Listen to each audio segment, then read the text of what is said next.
Hello and welcome back to Math with Mrs. Becker. This is Algebra 2. Today we are looking at the first half of Chapter 1, Section 3, which is pertaining to square roots. Now, what the heck is a square root, you might be asking? Well, the side length of a square is the square root of its area. So what that means is that if you have a square, and remember from geometry, granted I'm not a good artist here, so when you have a square, that means every single angle is 90 degrees and all four sides have the same measurement. Now to find the area of a square, it is side squared. So what they're telling us is if we know the area of a square, we can find the side length. Remember, this is side length, side length, side length. They are all the same.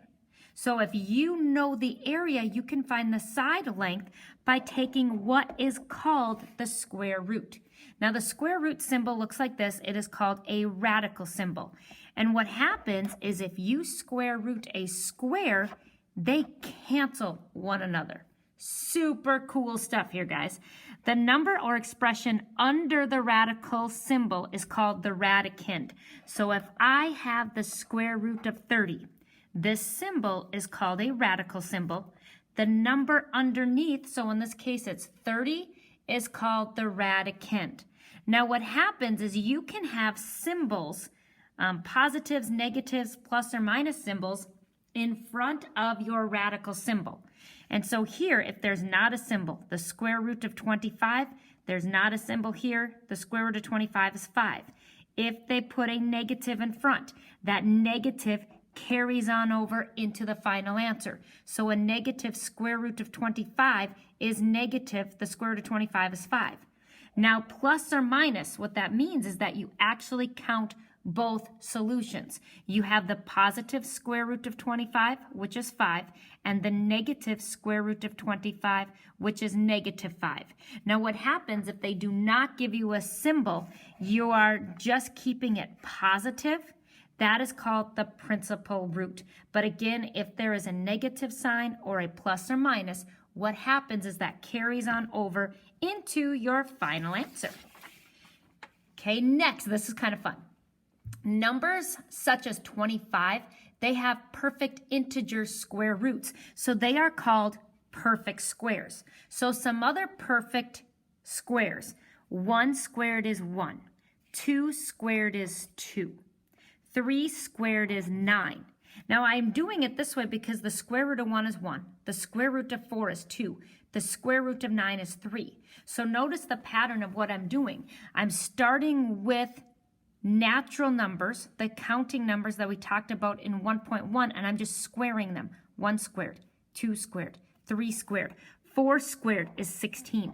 5 squared is 25. 6 squared is 36. 7 squared is 49. And I promise there's a reason that I'm doing this. 8 squared is 64. 9 squared is 81. And 10 squared is 100. Okay, so those are called perfect squares. But what happens if you want to do an estimation or find a value for something that is not a perfect square? So when that happens, it's really important that you are comfortable with your perfect squares. So for example, if you want to find the square root of 5, well, 5 is not a perfect square, but 5 falls between the perfect squares of 4 and 9. Well, the square root of 4 is 2, and the square root of 9 is 3. So I know from that that the square root of 5 has to be in between 2 and 3, so it's going to be 2 point something.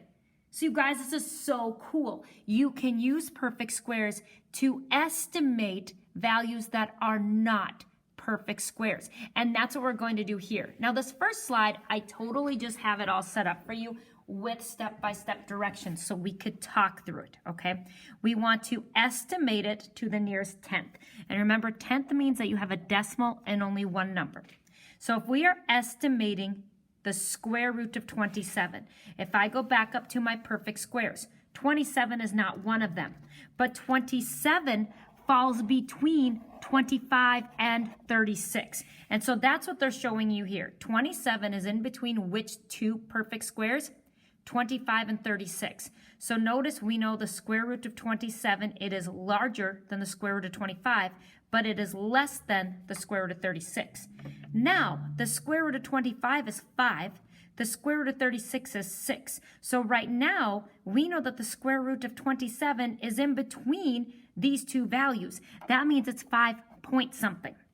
To see if it's closer to 5, like 5.1 or 5.2, or if it's closer to 6, maybe like a 5.7 or a 5.8, you have to compare the original numbers.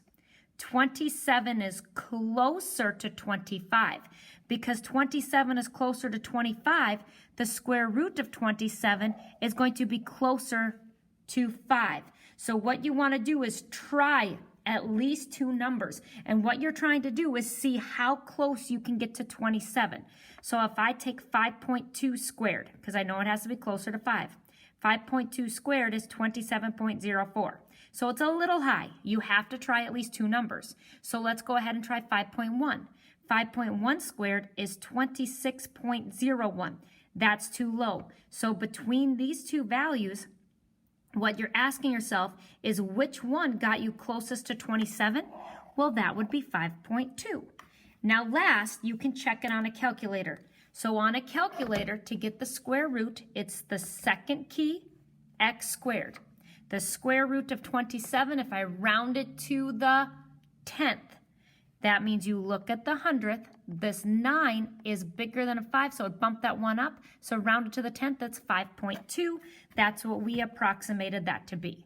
So this is the big idea for the day, is being able to estimate square roots without jumping to your calculator. You need to be able to use the perfect squares to do this, okay? Let's go ahead and try quite a few, because again, this is kind of a big idea. Now notice they do have a negative out front. That negative will get carried through the process. Really, we just have to make sure that it's in front of our final answer. Now, 55 is not a perfect square. So what we have to do is refer back to our list.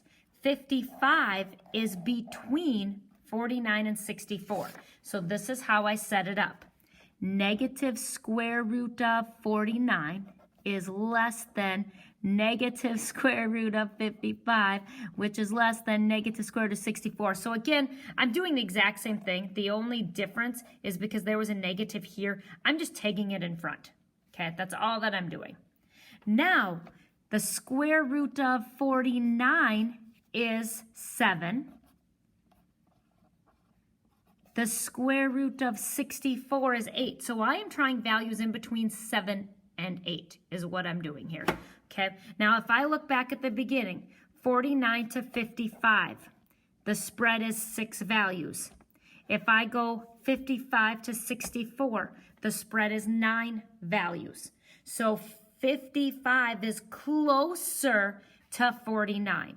So I need to choose values that are 7 point something, but closer to the 7 than the 8. So let's go like 7.3 squared. So if I try 7.3 squared, 7.3 squared, I get 53.29. And again, our goal is to get as close to 55 as we can. This is lower than 55. So I'm going to try up one, because you have to try at least two. 7.4 squared. Ooh, 54.76. Well, just to make sure, because that's still lower, you can always try more numbers. I'm going to try 7.5 squared. This is 56.25. So again, you have to try two values, and you're showing me all this work. 55 is in between what two perfect squares? 49 and 64. Square root of 49 is 7. Square root of 64 is 8. 55 is closer to 49, so when I'm trying values in between 7 and 8, but a little bit closer to 7. Okay, so the one that is closest to 55 is 7.4. So we are estimating that our value is going to be a negative 7.4. Again, negative just because this symbol carries all the way over into the answer.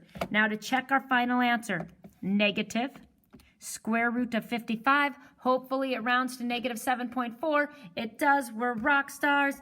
Yay! Okay, let's do it again, because I know it's kind of a long process. The square root of 34. Now, 34 is not perfect. 34 is in between 25 and 36.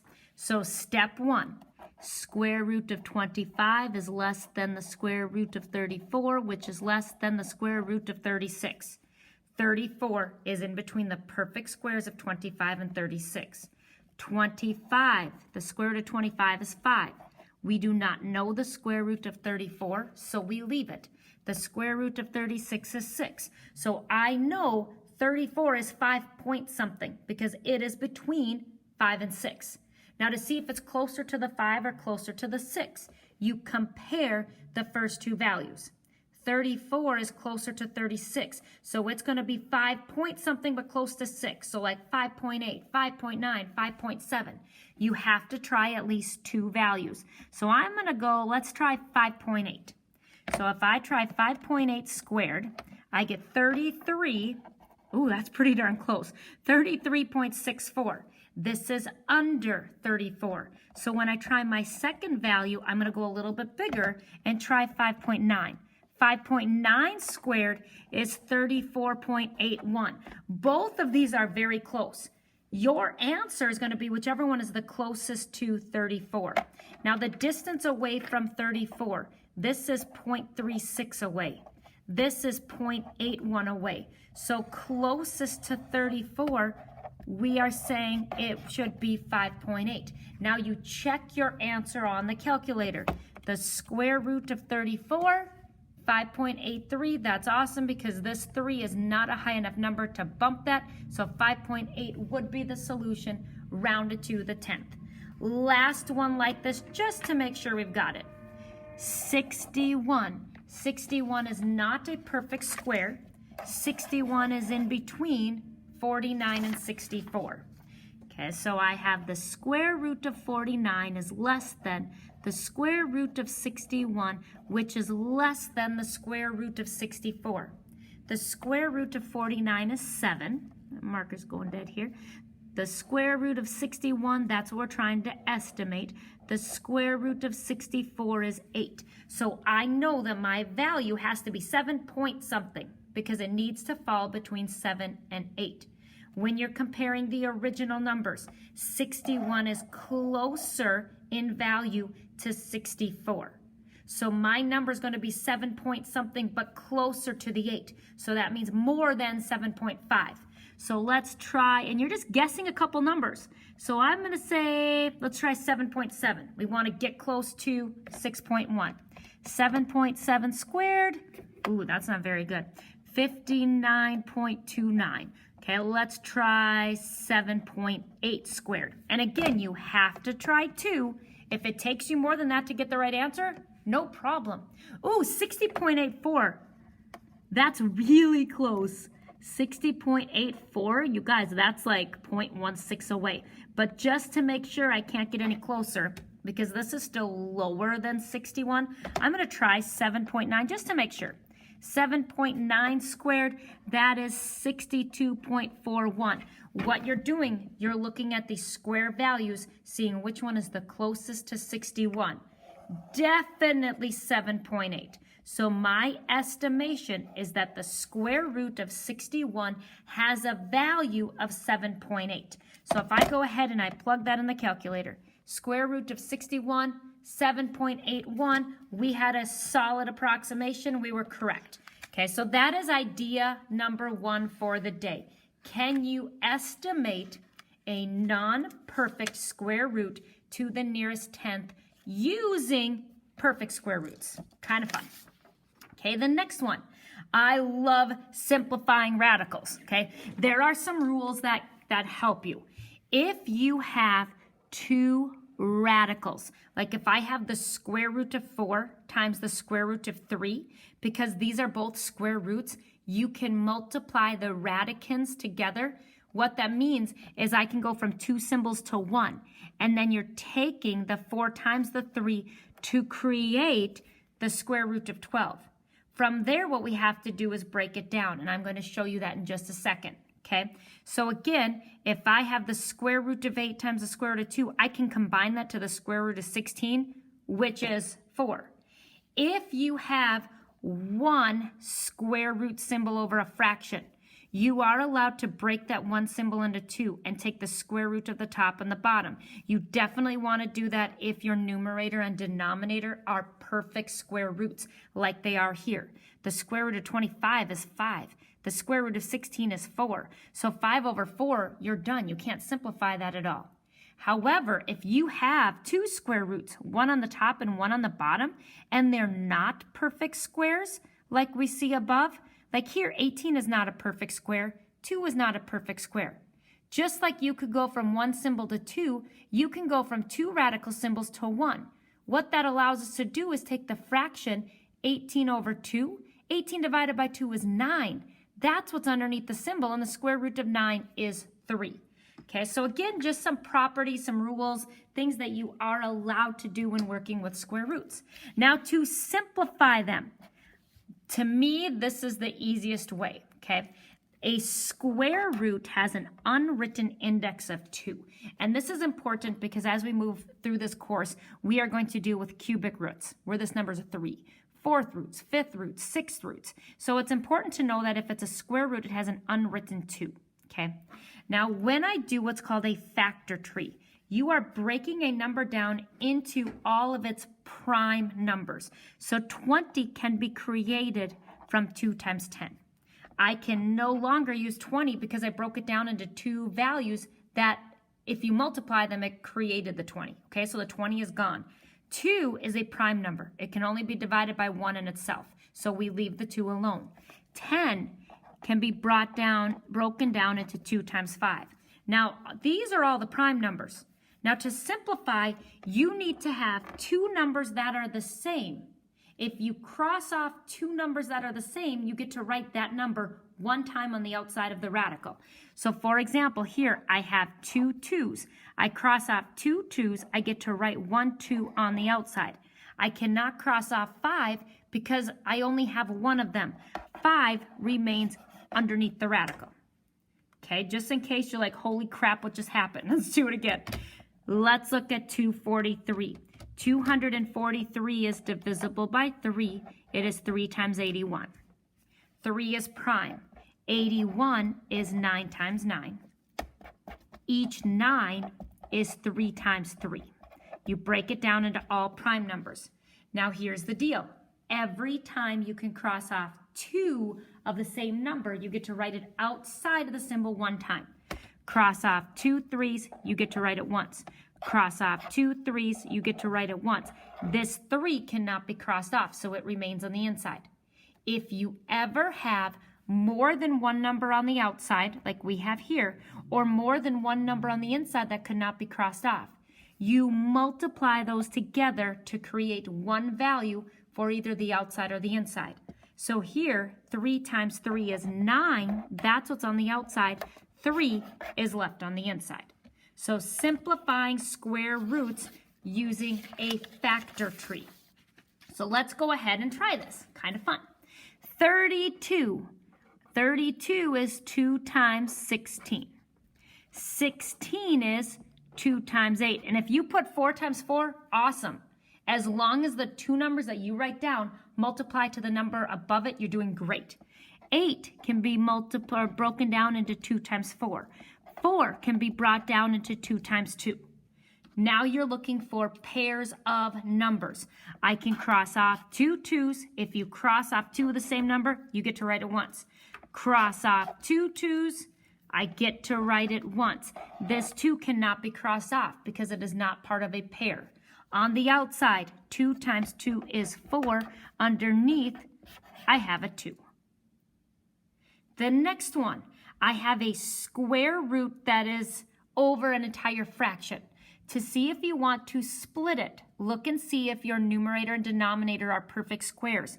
They are. 25 is a perfect square and so is 36. So I'm allowed to go the square root of 25 over the square root of 36. The square root of 25 is 5. The square root of 36 is 6. Done. That's all you had to do is know that you could go from 1 symbol to 2. Here's another one. This is the property that allows you to combine two radicals. If you're multiplying, I can combine it into one, and I just take those two radicands, the numbers underneath the symbol, and I multiply them. 3 times 12 is 36. And guess what? The square root of 36 is perfect. It's 6. Done. That's it. Okay, the next one. If I have a square root on the top and the bottom of a fraction, you only want that if they are perfect squares. Well, the square root of 500 is not perfect, and the square root of 5 is not perfect. So what we have to do is go from 2 symbols down to 1, and it looks like this. I would have the square root of 500 over 5. Now, because this is one fraction, I can simplify it. 500 divided by 5 is 100. And guess what? Square root of 100 is a perfect square. It's 10, and you're done. I love this stuff. I hope you guys are having a great time.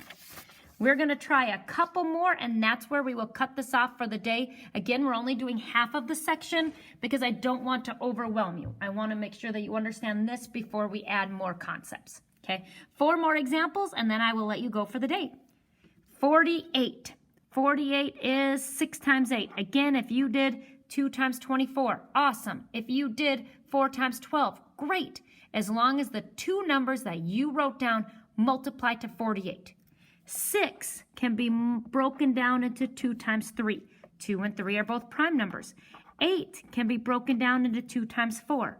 4 can be broken down into 2 times 2. Now what you're doing is looking for pairs of numbers. Cross off 2 2's, you get to write 1 2. Cross off 2 2's, you get to write 1 2. 3 cannot be crossed off, so it remains on the inside. On the outside, I had 2 numbers. You multiply them. 2 times 2 is 4. Square roots of whatever you have left, which is a 3. The next one, I have one radical symbol over a fraction. Look, if your numerator and denominator, if they are perfect square roots like they are here, break that up so you have the square root of the top and the square root of the bottom. Square root of 36 is 6. Square root of 16 is 4. Now, because of the level at math that you are a part of, you never want to leave a fraction not in its simplest form. So 6 over 4 can be reduced. You do have to go ahead and reduce that. 6 divided by 2 is 3. 4 divided by 2 is 2. So the square root of 36 over 16 in simplest forms is 3 over 2. Next one, just a reminder. If you have 2 radicals that you are multiplying, you can go ahead and write that as one radical. You multiply the 2 radicands. 5 times 20 is 100, and the square root of 100 is 10. Done. Last one. The only time that you want a square root on both top and bottom is if they're both perfect squares. Well, 3 is not a perfect square, neither is 147. So what you want to do is take one symbol and write the fraction 147 over 3. And you guys, this is so awesome. 147 divided by 3 is 49. Why is that awesome, Mrs. Becker? Well, look at this. The square root of 49 is perfect. Square root of 49 is 7. So that property just made that so much easier. So we are going to stop here. This is the end of part 1. Your assignment that you're going to do for me is on page 24 in the book. You're going to do numbers 1 through 9 and then jump ahead and do 18 to 29. When you are done, if you are at home and you're turning in homework that way, please take a picture of 1 through 9 and 18 to 29. You can either send me an email with those images, or you can post it to Google Classroom, whichever option you prefer. I am good either way. I hope you had a great time today, and I will talk to you again soon. Take care.